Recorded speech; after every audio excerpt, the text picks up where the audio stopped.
반갑습니다. 장기렌트리스 영업팀 조인한 과장입니다. 오늘은 기아 자동차의 대표 플래그십 2세대로 변화하여 더욱더 많은 사랑을 받고 있는 K9의 간단 시승기를 진행해 보려고 합니다. 차량의 등급은 K9 3.8 그랜드 플래티넘이고요. 옵션은 썬루프만 추가되어 있습니다. 차량 가격은 7,687만원. K9의 현재 엔진 분류를 보면 5.0 GDI와 3.3 터보 GDI 그리고 3.8 GDI 이렇게 세 가지로 구분되죠. 등급별로 나누어 본다고 하면 3.8 가솔린 모델이 플래티넘, 3.3 가솔린 터보 모델이 마스터즈, 5.0 가솔린 모델이 퀀텀 이 세 가지 모델로 판매되고 있습니다. 1세대와는 다르게 G80보다는 높은 등급 포지셔닝을 위해서 3.3 GDI와 3.8 GDI를 과감히 3.8로만 생성해 두고 있는 것 같은 기분이 들기도 합니다. 보시는 모델은 그랜드 플래티넘이고요. 저희 영업팀에서 가장 많이 팔리고 있는 모델은 보시는 가격표와 같이 플래티넘2가 많습니다. 압도적이고요. 상기의 모델은 고객님께서 옵션에 대한 고민을 많이 하시고 3.8 최고 등급인 그랜드 플래티넘을 선택하시게 되었는데요. 차량을 선택하신 고객님에게 최고 등급을 선택하신 이유를 여쭤보니 아무래도 VIP 탑승이 상대적으로 높은 빈도를 차지하고 있고 내장재와 기타의 편의 옵션들의 구성이 기존에 이용하셨던 벤츠 S350보다 훨씬 더 뛰어났고 그리고 중요한 게 가격 가성비가 훨씬 더 좋으셨다라고 말씀하시더라고요. 저도 간단 시승기를 작성하면서 느끼지만 K9의 전자장치와 편의 사양들은 한국형 세단의 미래를 말해주는 것 같은 기분이 들었습니다. 그 내용들은 뒤에서 좀 더 자세히 살펴보도록 하겠습니다. 상계 모델은 색상이 오로라 블랙펄이고요. 색상에 대한 고민을 하시는 분들이 있다면 가능한 가까운 전시장이나 시승센터를 통해서 색상을 한번 제대로 살펴보시기를 권장드립니다. 그 이유는 K9은 생각보다 화이트 펄이나 레이그스톤 등의 색상들이 차량을 좀 더 돋보이게 하는 매력을 가지고 있어요. 물론 그 선호도가 높게 이루어지고 있는 것도 사실이고요. 카탈로그에서 광고로 보여주는 몇 장의 이미지 컷으로도 화이트 펄의 색상 구현이 차량을 얼마나 세련되게 보이게 하는지 또 느낄 수 있습니다. 이미지를 좀 살펴보시죠. 그리고 추가적으로 차량의 내장 색상과 인테리어 관련해서도 사진을 통해서 참고하시면 되겠습니다. 그러나 제가 아직 그 젊은 감성을 많이 감고 있어서 그런지는 모르겠지만 뭐 블랙이나 브라운 투톤보단 베이지 투톤이 확실히 예뻐 보이고 K9의 고급스러운 실내를 더욱더 돋보이게 한다라는 생각이 들게 하더라고요. 사진을 보시면 제가 왜 그런 생각을 하는지도 아시게 될 것 같습니다. 그리고 재원을 통해서 조금 살펴보시면 기존의 1세대 K9은 전장 5090, 전폭 1900, 전고 1490, 축거 3045였습니다.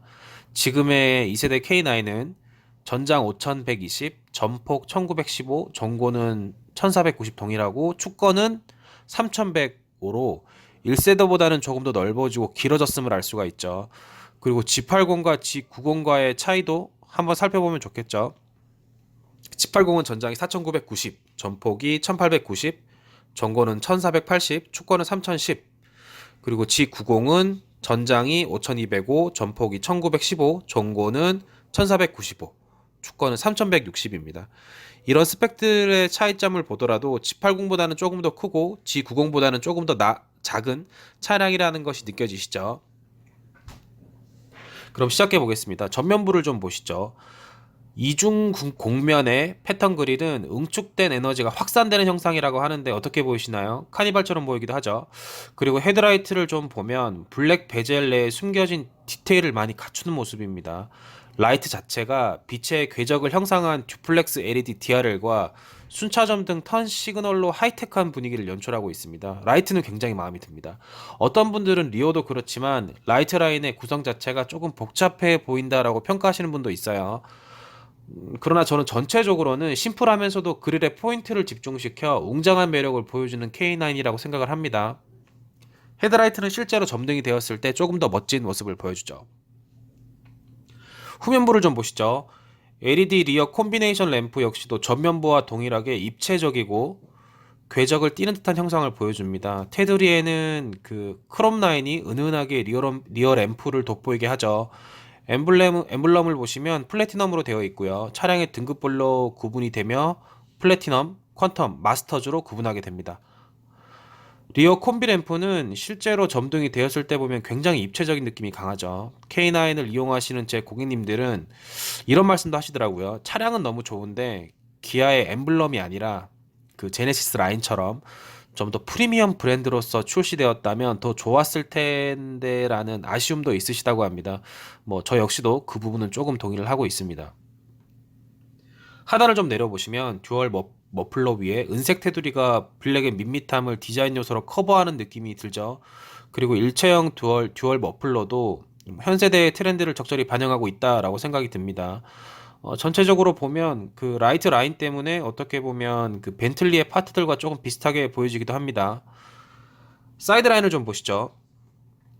휠의 구분은 18인치, 19인치 공명기 휠로 구분되고요. 확실히 18인치 전면 가공 휠보다는 19인치가 좀 더 멋지다고 느껴집니다.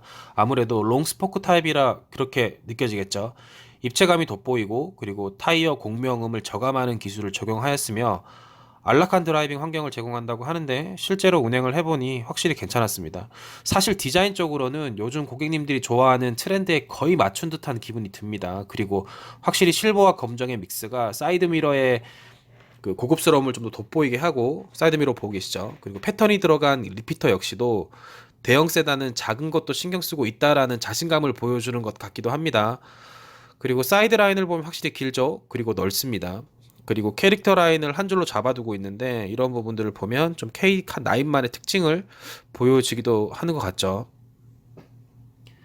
엔진을 좀 살펴보시죠. 이제는 G80도 그렇고 대형 세단들은 거의 뭐 마름 목골 형태로 스트럿바가 적용되어 있음을 알 수가 있습니다.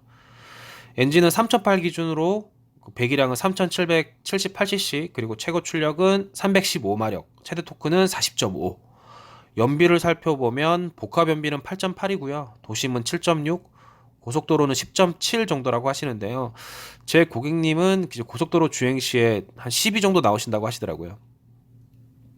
일반의 대형 세단이 보여주는 그 상향화된 연비라고 생각이 듭니다. 그리고 기존 1세대 대비 8단 자동 변속기의 무게를 줄이고 동력 전달 효율을 높였다고 하니 강점이 많이 느껴지는 K9이기도 합니다. 실내를 좀 보시죠. 그 S클래스와 다소 비슷한 핸들, 그리고 BMW와 비슷해 보이는 내비게이션, 고급의 트렌드를 다 가져온 듯한 느낌입니다. 스티어링 휠은 리얼 루드가 적용되어 있어서 그립감도 아주 좋았고요. 특히나 이제 크락션을 누르는 혼을 누르는 부분이 가죽 처리가 되어 있어서 고급스러움을 더 높여주는 느낌이었습니다. 뭐 버튼의 배열도 다 괜찮긴 했는데 뭐 생각보다 조금 누르거나 돌리는 데는 불편함이 조금은 느껴지더라고요. 뭐 개인적인 생각입니다. 그리고 패들 시프트도 보이시죠? 시프트 페달. 그 보시면은 이제 운전의 재미를 더해줄 건데 스포츠 모드와 함께 즐기실 수도 있습니다. 뭐 스포츠 모드에서는 아시다시피 안전벨트 텐션이 조금 더 당겨져서 운전자를 잡아주는 느낌을 바로 인지할 수가 있습니다. 재밌죠? 그리고 12.3인치 플로팅 타입의 내비게이션도 보고 계시는데요. 저는 이렇게 평가를 하고 싶네요. 그 정말 BMW를 넘어서는 디자인과 한국형 옵션들의 완성적인 조합이다라고 칭하고 싶고, 그리고 12.3인치 풀터치 스크린이 터치로도 가능하고 조구 다이얼을 통해서도 쉽게 조작이 가능합니다. 그러나 패널을 통해서 터치하는 것이 더 편하긴 하죠. 전체적으로 인포테인먼트나 내비게이션들의 대형 세단에서 살펴보면 컴퓨터의 수준을 향해 가는 커스터마이징 기술의 조합이 정말 뛰어납니다. 그리고 터치 스크린의 터치 입력감이나 반응들도 뛰어났고요. 그리고 시계는 스위스의 모리스 라크로와와의 합작을 하여 아날로그로 구성을 하였습니다. 특색 있는 디자인보다 파트들의 기능에 집중한 점은 괜찮은 판단으로 보여지기도 하고요. 하단부를 보시면 핸드폰 무선 충전도 아주 쉽게 할 수가 있습니다. 그리고 닫았을 때도 깔끔하게 그리고 부드럽게 잘 닫히네요. 우드 재질과 블랙 원톤의 조화는 생각보다 멋집니다. 그리고 소재들의 질감이 느껴지면서도 이렇게 고급스러움을 유지하기는 쉽지 않죠. 기어식 노브도 손에 딱 들어오고 그립감 괜찮습니다. 그리고 전자식이라 더욱 쉽고 편리하죠. 그리고 서라운드 뷰와 뒷좌석 전동 커튼, 그리고 파킹 센서의 온오프 스위치도 지금 함께 보고 계십니다. 전체적으로 보면 자꾸 저는 G80과 비교를 하게 되는데요. 확실히 전혀 K9은 답답하지 않은 쾌적한 공간을 보여주기에 적합한 실내 레이아웃입니다. 계기판은 확실히 컬러풀하고 다이나믹한 기분을 느끼게 해주고요. 그리고 그 계기판도 역시 그 12.3인치 풀사이즈 컬러 TFT LCD인데요. 이름이 좀 길죠. 예쁩니다. 그리고 시동을 끌 때 이렇게 영상이 나오는데 재밌죠. 계기판의 후측방 연동 모니터도 한번 살펴보시죠. 방향 지시 등을 조작할 시에 후측방 영상을 계기판 클러스터에 보여줌으로써 더 넓은 사각지대를 확보하는 기술이기도 하고 더욱더 편리한 주행을 도와줄 것 같죠. 후측방 영상을 보여주는 옵션은 실제로 보면 조금 화질은 떨어지지만 확실히 사각지대의 시야를 확보하고 편안한 디지털 감성을 더욱더 증가시키기도 합니다. 확실히 기존 K9의 실내는 1세대 K9의 실내는 다 보여줄게 너희가 원하는 것을 뭐 이런 기분이었다면 지금 2세대 K9은 기술을 넘어 감성으로라는 캐치프레이즈와 같이 운전자의 감성과 기술을 조합하는데 주목했다라고 느껴집니다. 윈도우 부분하고 이제 문짝 부분을 좀 보시면 컨트롤이나 그리고 스위치 버튼들의 디테일은 훌륭합니다. 주변 재질이나 마감 그리고 색상의 균형도 탁월하고요. 메모리 시트를 보시면 두 개의 설정 모드와 운전자의 신장, 몸무게 등을 고려하여 스마트 세팅을 가능하게 만들어 두었습니다. 이것도 괜찮죠. 뒷좌석 도어를 좀 살펴보시면 그 수동 선블라인드가 적용되어 있고 윈드실드와 도어 글라스는 전부 다 이중 접합 글라스죠. 역시라는 생각을 하게 됩니다. 그리고 렉시콘 스피커도 아주 많이 보이죠. 그 레그룸은 말할 필요도 없이 퍼스트 클래스의 느낌을 보여줍니다. 그리고 3존 에어컨에 비필러 쪽에 벤트까지 들어가 있어서 그런지 확실히 뒷자리를 위한 만족도 그리고 쾌적함 이런 것들은 더욱더 높아질 거라 생각이 됩니다. 뒷좌석 컨트롤러의 그 주변 우드의 질감과 그리고 이런 조화들이 전혀 올드한 느낌을 주질 않습니다. 그래서 괜찮죠. 뒷좌석의 독립적인 시트 컨트롤이나 스위치의 조작감은 아주 고급스럽고 또한 묵직함을 느끼게 합니다. 대형 세단이라서 그렇다기보다는 K9 자체가 아주 많이 고민을 하고 제작된 차량이라는 것에 동감하게 되는데요. 오디오 시스템을 좀 살펴보면 역시 그랜드 플래티넘에는 렉시콘 사운드가 기본으로 들어가 있고 17개 스피커가 장착되어 있다 보니 웅장하고 풍부한 소리를 내는데 적합하다고 느껴집니다. 물론 에이징 단계를 거치면 좀 더 좋아지겠지라는 생각도 해보게 되죠. 뒷트렁크를 좀 보시죠. 확실히 최적 공간이 넓어서 그런지 골프백 3개 정도는 무난히 적재될 것이라는 예상을 하게 합니다.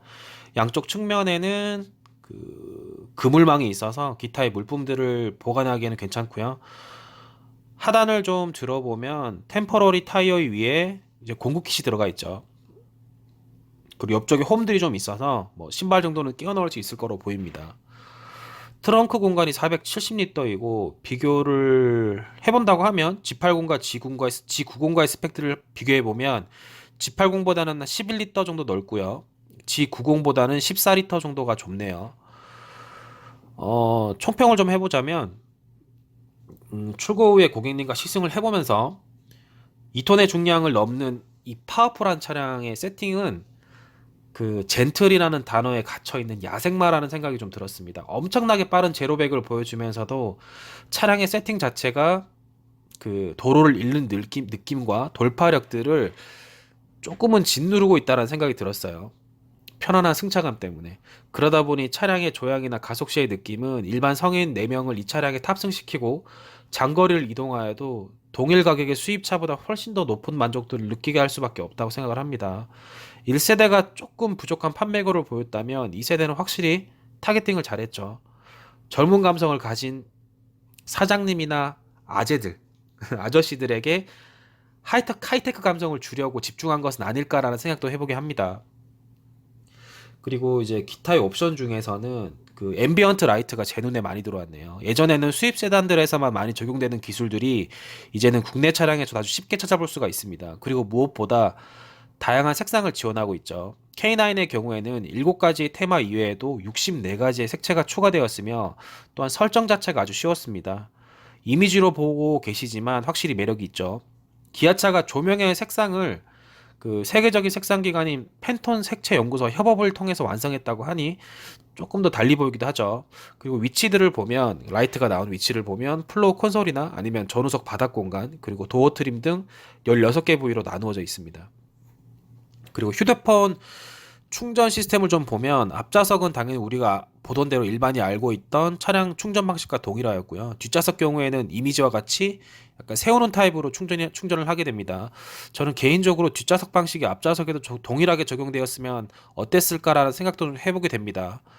그리고 차로 유지 보조 LFA는 그 기존의 스마트 컨트롤의 그 차량 직선 개입을 좀 더 오래 유지하게 하는 그리고 커스터마이징을 통해서 좀 더 쉽게 접근하는 방식으로 바뀌었습니다. 물론 이 점도 좋지만 뭐 원래 있던 모델에서 조금 더 좋아지게 한 것뿐이고요.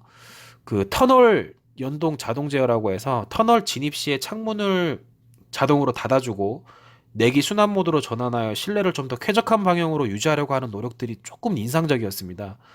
뭐 더불어 시트 포지셔닝의 추천 모드도 그렇고 이렇게 운전자 친화적인 기술들이 많이 들어간 K9입니다. 그리고 마지막으로 워런티와 프리케어 서비스라고 해서 그 주요 부분의 보증과 소모품 교체 프로그램에 대해서도 좀 살펴보시죠.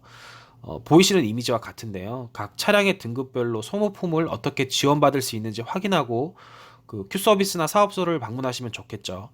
그리고 구매 후에 그 프리미엄 케어 서비스라고 해서 프리미엄 메이크업 서비스나 아니면 프리미엄 골프 레슨 서비스 등을 선택적으로 이용할 수가 있습니다. 출고받으신 월 기준으로 해서 3년간 제공이 되며 자세한 내용은 기아 레드멤버스 홈페이지를 통해서 확인하시면 되겠습니다. 이상으로 K9 간단 시승기를 마치겠습니다. 장기 렌트 리스 영업팀 조인한 과장입니다.